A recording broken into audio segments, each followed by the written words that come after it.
नमस्कार कृषक दाजुभाइ तथा दिदीबहिनीहरू। कृषक भएका नाताले यहाँहरूले विभिन्न किसिमका अन्नबाली र तरकारीहरू उत्पादन गर्ने गर्नुहुन्छ। विभिन्न किसिमका तरकारीहरूलाई उत्पादन गरेको क्रममा ठ्याङ्ग्रोको आवश्यकता पर्छ र ठ्याङ्ग्रो काट्न जङ्गलको अभावको कारणले जङ्गलमा काट्न नपाइने कारणले यहाँहरूले विभिन्न किसिमका जुगाडहरू अपनाउनु पर्ने हुन्छ। त्यसै भावनाले यो विभिन्न किसिमका लहरे बालीहरू लगायत टमाटर, खोर्सानी जस्ता तरकारी खेतीको लागि यो ठ्याङ्ग्रोको रूपमा हामीले खम्बा बल्लाहरू गाडेर सुत्लीको माध्यमबाट ठ्याङ्ग्रोको प्रयोग गर्ने ठ्याङ्ग्रोको आवश्यकतालाई पूर्ति गर्ने गरेका छौँ। सानोतिनो तरकारी खेतीमा हामीहरूले यो यस्तो जुगाड गर्दा आफ्नै किसिमका विधिहरू छन्, विभिन्न किसिमका तरिकाहरू होलान्, तर हामीले लत्रिएको भुइँमा ढलेका खुर्सानीका बुटालाई ठ्याङ्ग्रोको माध्यमबाट ठ्याङ्ग्रोको विकल्पको रूपमा ठ्याङ्ग्रो भन्छ होला, ठ्याङ्ग्रो भन्छौँ हामीले। यसको माध्यममा यसको विकल्पको रूपमा हामीले खम्बाहरू गाडेर सुत्लीको माध्यमबाट बिरुवाहरू तरकारी खेतीलाई हामीले यो ढल्नबाट बचाउने उपाय गरेका छौँ। यो सुत्ली यस्तो बेलामा सुत्लीको धेरै प्रयोग हुने भएनाले सुत्लीलाई कसरी प्रयोग गर्दाखेरि सजिलो हुन्छ भन्ने विधि पनि मैले यसमा प्रस्तुत गरेको छु। सुत्लीको माध्यमबाट सुत्लीको प्रयोग गरेर ठ्याङ्ग्रोको बनाउने क्रममा धेरै सुत्लीको प्रयोग गर्नुपर्ने हुन्छ। त्यस कारण सुत्लीहरू यो फुत्किएर यस्तो अप्ठ्यारो बनेको हुन्छ कि सुत्ली बान्ने नै गाह्रो हुन्छ। एकजना भएको बेलामा झन् एकदम गाह्रो हुन्छ। दुवैजना दुई वा दुईभन्दा बढी व्यक्ति भएको बेलामा त सजिलोसँग निकाल्न सकिन्छ, यसलाई सजिलोसँग बनाउन सकिन्छ। तर एकजना भएको बेलामा एकदम गाह्रो भयो हुनाले यो कुनै पनि अवस्थामा एक्लो भएको अवस्थामा पनि सुत्ली प्रयोग गर्ने र सुत्लीलाई कसरी सुतालेर राख्दाखेरि यो मिलाएर राख्दाखेरि सजिलो हुन्छ भन्ने मैले यहाँ देखाउन गइराखेको छु। यो दुवैतिरबाट फुकिन्छ, एउटा बाहिरी भाग फुकिएको हुन्छ नि एउटा भित्री भाग फुकिएको हुन्छ। हामीले बाहिरी भागलाई चाहिँ यसरी बन्द गरेर, बाहिरी भाग धेरै लामो रहेछ, बाहिरी भाग फुकिएको छ, बाहिरी भागलाई यसरी हामीले सजिलो तरिकाले बाँध्ने, पहिले सजिलो तरिकाले बाँधेर सजिलो यसलाई नफुस्किने गरी बाँधे पनि हुन्छ, यसमा बेर्ने। त्यसपछि यो भित्र भागलाई निकाल्दाखेरि यसरी भतभती रूपमा यसरी ओइरेर आउँछ कि र एकदम बाहिरी भिरालो बाहिर गुडेर पनि जान सक्छ।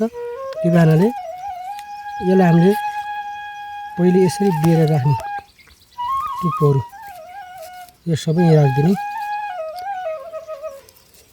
सबै राखेर यो सकभरि पहिला जस्तो बेरिया छ त्यसरी बेरेर राख्नु सजिलो हुनेछ।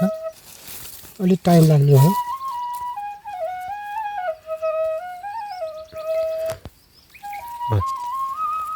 यसरी हामीले बिचमा फुत्किएको डोरीलाई सबै भित्र राखिदिने। सकभर त जसरी पहिला बेरिएको थियो त्यसरी राख्दा एकदम राम्रो हुन्छ। त्यो पनि भएन भने पनि यो सबै भित्र नबेरिने गरेर भित्र खाँदी पनि हुन्छ, ताकि यो सजिलोसँग निस्कियोस् भनेर हो।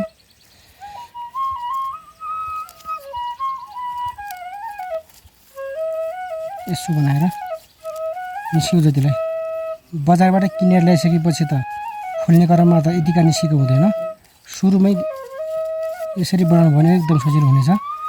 तैपनि बिग्रिहाल्छ, काम गर्ने क्रममा गल्ती भइहाल्छ। यसरी निस्किएर हामीलाई सम्हाल्न गाह्रो भयो भने यो तरिका यसरी गऱ्यो भने यसरी बनाएर यो टुप्पो निकाल्ने छौँ। यो बाहिरी भाग यो भित्रीको छेउचा निकाल्ने, यो बाहिरी भाग चाहिँ यहाँ बेर्नु पर्यो। यो पनि निस्किराखेको छ, यसलाई अझै टाइट गरी राख्नुपर्ने हो। तपाईँसँग एउटा यो हुन्छ भने अर्को यो राखेर एउटा जाली पनि दिएको हुन्छ। यो जालीको प्रयोग गरेर यो जालीको प्रयोग यसरी गर्ने कि यो जहाँ यो टुप्पो देखेको छ यो टुप्पोलाई यसरी पर्ने गरेर भित्र राख्ने। त्यसपछि यही जालीको मुखमै हामीले एउटा यसो टुप्पो निकालिदिने। यहाँ पालबाट एउटा तान्ने, यसरी निकालिदियो भने यसरी निकालेर अब अर्को यसको विपरीत दिशातिरको भागमा चाहिँ टुप्पोमा चाहिँ यसरी बाँधिदिने हामी। यो बाहिरी भाग फुत्किराखेको रहेछ। यो बाहिरी भागले खासै फरक पार्दैन, सगर ननिस्कने गरेर बाँध्नुपर्छ। यसरी बाँधिसकेपछि छेउतिर टन यसरी कसेर राखिदिनु, यसरी कसेर राखिदिनु, यसरी कसेर चाहिँ चट्टै पारेर अलिक गाह्रो छ, यसरी कसेर राखिदियो। हुन त यो सबै सिक्नु भयो कि होला, तैपनि मैले जाने जतिसम्म कुरो यहाँलाई सेयर गर्दैछु। त्यसपछि अब यस्तो भयो भने लगभग यसमा बिचमा पाऱ्यो भने अझै राम्रो हुनेछ। यो बिचको पाल यसरी बिचबाट निकालिदिने, निकालिहाल्यो। अब हेर्नुहोस् तरिका, अब यो समाउने, यसलाई छोड्दै भयो, एक ठाउँ बाँध्ने। यसरी नि तपाईँहरूले यस्ता सुतीले प्रयोग गर्ने तरिका सर्ती सर्ती यसरी सर निस्कन्छ, गाँडा परेको फुत्किन्छ, सरसर्ती सर आउँछ।